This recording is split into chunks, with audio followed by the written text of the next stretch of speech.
Bismillahirrahmanirrahim. Assalamualaikum warahmatullahi wabarakatuh. Alhamdulillahirabbil alamin. Allahumma sholli ala sayyidina Muhammad wa ala ali sayyidina Muhammad. Puji syukur kehadirat Allah Subhanahu wa taala yang telah memberikan kita berbagai macam nikmat, sehingga dengan nikmatnya kita masih bisa berkumpul dimanapun kita berada. Salawat beserta salam tak lupa pula kita aturkan atas junjungan alam Nabi besar kita Muhammad sallallahu alaihi wasallam dengan mengucapkan Allahumma sholli ala sayyidina Muhammad wa ala ali sayyidina Muhammad. Semoga kita semua mendapatkan syafaatnya pada hari kiamat kelak. Amin amin ya rabbal alamin.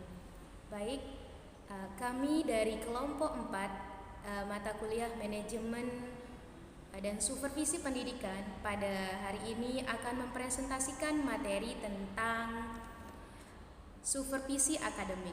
Tapi sebelum kita ke materi, perkenalkan saya Monica sebagai moderator sekaligus pemateri pertama. Perkenalkan, nama saya Adam Malik, saya sebagai pemateri kedua. Saya Alpinaida Ramayanti sebagai pemateri ketiga. Saya Muhammad Arif Firmansyah sebagai pemateri keempat.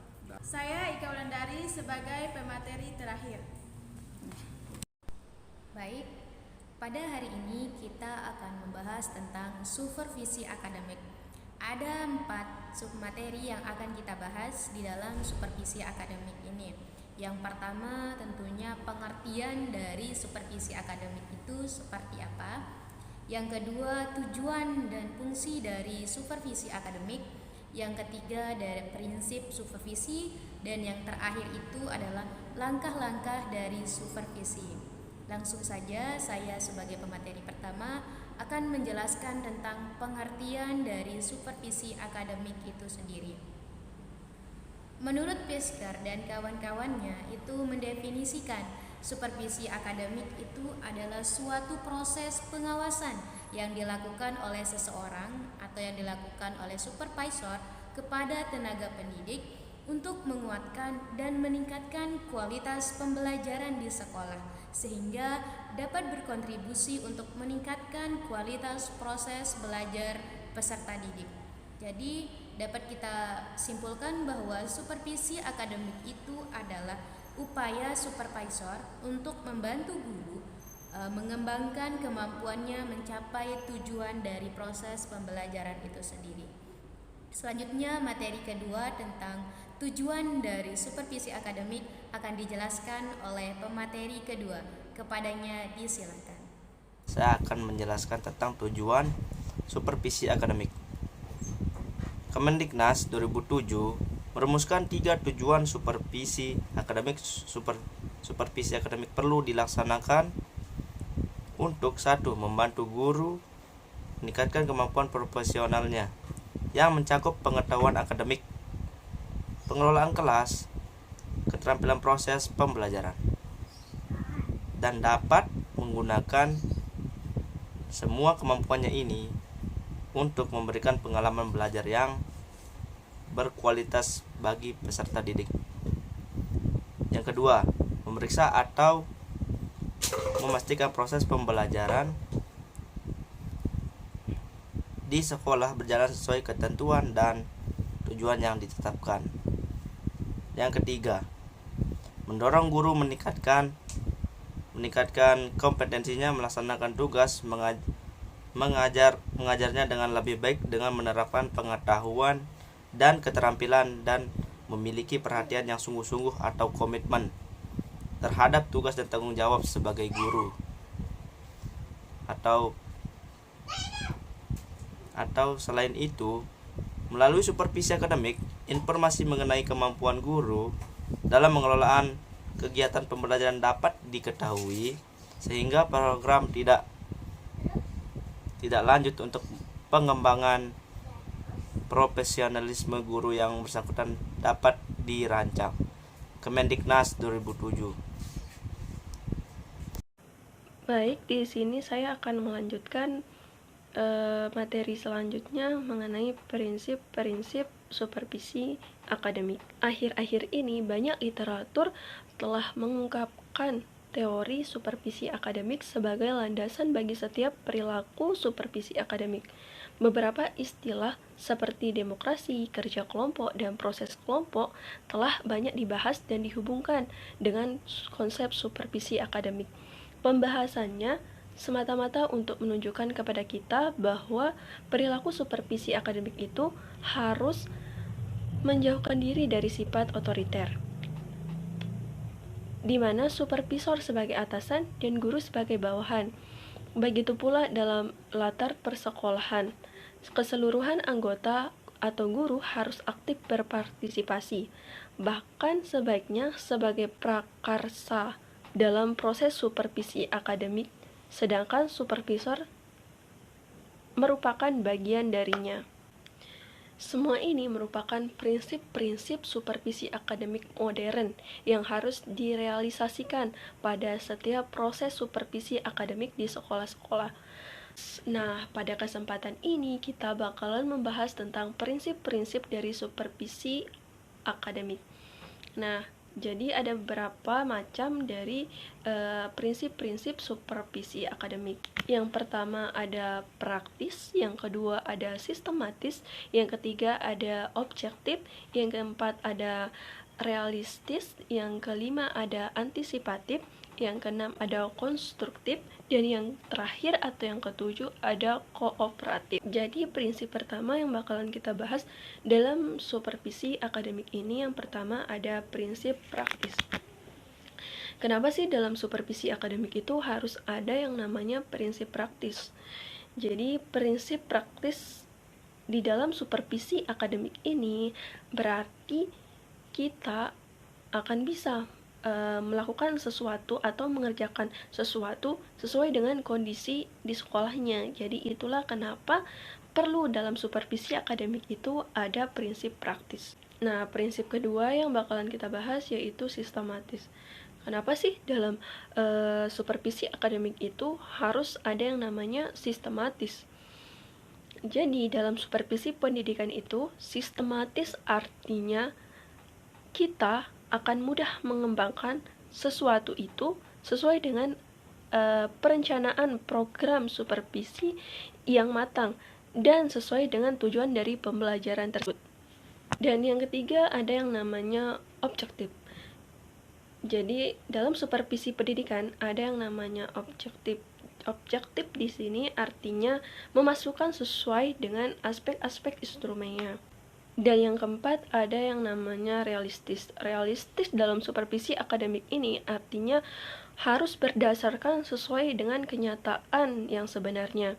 Jadi dalam melakukan supervisi akademik itu kita tidak boleh berprinsip untuk melakukan sesuatu itu tidak sesuai dengan real faktanya. Nah, prinsip yang kelima ada yang namanya antisipatif. Jadi antisipatif dalam supervisi akademik ini artinya kita harus mampu menghadapi masalah-masalah yang mungkin akan terjadi ke depannya. Jadi kita harus memprediksi bahwa ke depannya itu akan terjadi masalah ini, itu, dan sebagainya. Sehingga kita akan dengan mudah menghadapi suatu permasalahan tersebut. Kita akan bisa mengantisipasi dari permasalahan-permasalahan yang akan muncul ke depannya, seperti itu. Dan prinsip yang keenam ada yang namanya konstruktif.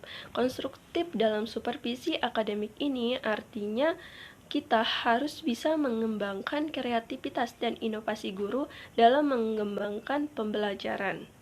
Nah, dan yang terakhir ada yang namanya prinsip kooperatif. Kooperatif dalam supervisi akademik artinya kita harus bisa menjalin kerjasama yang baik antara supervisor dan guru dalam mengembangkan pembelajaran. Jadi mereka itu harus bekerja sama dengan baik dalam mengembangkan suatu pembelajaran sehingga dalam tujuan supervisi akademik ini bisa tercapai. Nah, itulah tadi beberapa prinsip supervisi akademik. Assalamualaikum warahmatullahi wabarakatuh. Saya akan melanjutkan presentasi apa yang telah disampaikan oleh rekan saya tadi. Di sini saya akan menjelaskan tentang langkah-langkah apa saja yang dilakukan ketika supervisi. Di sini ada 4 langkah, yaitu yang pertama ada perencanaan, yang kedua ada persiapan, yang ketiga ada pelaksanaan, dan yang terakhir ada tindak lanjut. Nah, mari kita ulas satu persatu langkah-langkah ini. Yang pertama adalah perencanaan. Di sini, kepala sekolah sebelum mengadakan supervisi membuat perencanaan yang baik, di mana perencanaan yang baik adalah memiliki tujuan, apa fungsinya di situ, karena tujuan ini memuat dari materi, teknik yang digunakan ketika supervisi, sasaran dari supervisi ini, dan pelaksanaannya. Nah, ini berfungsi sebagai pedoman kerja bagi kepala sekolah yang melaksanakan supervisi di kelas. Perencanaan ini juga sebagai penjabaran program supervisi tahunan, di mana supervisi tahunan ini adalah program operasional yang dilaksanakan setiap tahunnya. Selanjutnya, ada tahap persiapan. Nah, langkah yang kedua ini adalah langkah persiapan. Adapun hal-hal yang harus dipersiapkan seperti format atau instrumen supervisi, materi pembinaan supervisi, apa saja yang ingin apa saja yang ingin disupervisikan, apa saja yang ingin diawasi. Selanjutnya ada buku catatan, ini untuk mencatat apa saja sih yang perlu disupervisi, apa saja kesalahan-kesalahan itu. Nah, selanjutnya ada data supervisi sebelumnya. Nah, dari data supervisi sebelumnya ini kita dapat mengetahui bagaimana perkembangan sekolah tersebut, mulai dari administrasinya dan lain-lain. Nah, data supervisi sebelumnya itu akan digunakan untuk membandingkan bagaimana perkembangan supervisi dari data supervisi yang baru didapatkan, sehingga supervisor mampu melihat apa saja yang kurang, apa saja yang berkembang, dan apa saja yang mengalami kekurangan. Selanjutnya ada pelaksanaan. Pelaksanaan supervisi diarahkan kepada kegiatan belajar mengajar dalam rangka pencapaian kompetensi yang ditetapkan dalam kurikulum. Nah, pelaksanaannya ini memiliki tahapan-tahapan tersendiri. Pada awalnya, kepala sekolah akan melakukan rapat atau temu awal. Nah, rapat ini digunakan oleh kepala sekolah untuk menyampaikan hal-hal apa saja sih yang akan disupervisi kepada guru, kepada pengawas, maupun kepada kepala sekolah itu sendiri. Jadi seperti kita mengingatkan bagaimana sih teknis dari pelaksanaan supervisi ini. Lalu adapun yang akan diobservasi adalah observasi administrasi. Observasi administrasi ini memiliki bagian-bagian tersendiri. Ada observasi administrasi kesiswaan, ada observasi administrasi perlengkapan barang, dan ada observasi administrasi program pengajaran.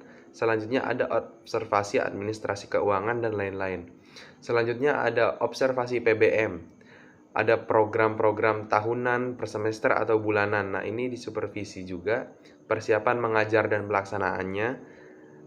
Pada saat guru mengajar, supervisor akan memperhatikan bagaimana sih cara mengajar dan pelaksanaannya, apakah efektif dan lain-lain.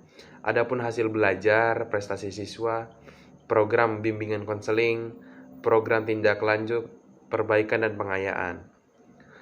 Selanjutnya ada yang terakhir, yaitu langkah dari supervisi ini adalah tindak lanjut.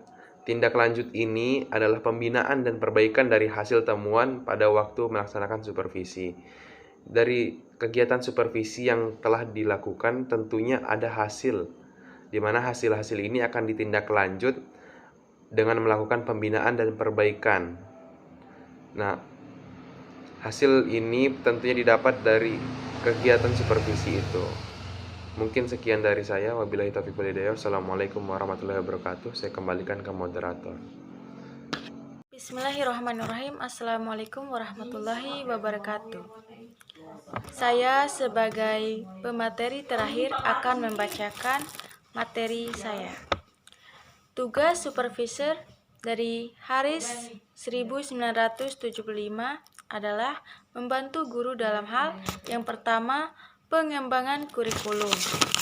Nah, pengembangan kurikulum adalah proses perencanaan dan penyusunan kurikulum oleh pengembangan kurikulum dan kegiatan yang dilakukan agar kurikulum yang dihasilkan dapat menjadi bahan ajar dan acuan yang digunakan untuk mencapai tujuan pendidikan secara nasional. Nah, yang kedua itu pengorganisasian pengajaran. Nah, pada pengorganisasian pembelajaran merupakan suatu tindakan yang dilakukan guru dalam mempersiapkan proses pembelajaran sehingga proses pembelajaran dapat berjalan dengan lancar, efektif, dan efisien. Nah, yang ketiga, pemenuhan fasilitas.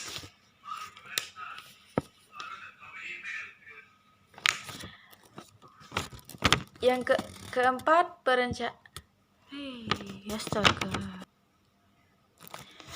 Yang keempat, perancangan dan perolehan bahan pengajaran. Yang kelima, perencanaan dan implementasi. Nah, apa itu implementasi? Rencana implementasi adalah dokumen yang menguraikan langkah yang harus diambil tim untuk mencapai goal atau strategi bersama. Perencanaan implementasi merupakan padanan rencana strategi. Nah, yang keenam, pelaksanaan orientasi tentang suatu tugas. Di sini, orientasi adalah proses pengenalan diri atau kelompok terhadap institut baru atau nilai-nilai baru dalam sebuah organisasi. Yang ketujuh, ada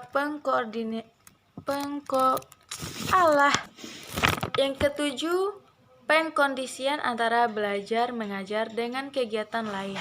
Kedelapan, pengembangan hubungan dengan masyarakat. Kesembilan, pelaksanaan evaluasi pengajaran. Nah, supervisor mempunyai wewenang sesuai dengan tugas yang dilaksanakan. Wewenang itu adalah melakukan koreksi, memperbaiki, dan membina proses belajar mengajar bersama guru sehingga proses itu mencapai hasil yang maksimal. Baik, terima kasih. Saya kembalikan kepada moderator. Itulah tadi penjelasan materi dari kelompok 4. Saya sebagai moderator mengucapkan terima kasih banyak atas perhatiannya dan mohon maaf apabila ada kata-kata yang salah. Baik, kalau ada yang ingin ditanyakan, kami buka sesi tanya jawab di Google Classroom. Sekian dan terima kasih. Wassalamualaikum warahmatullahi wabarakatuh.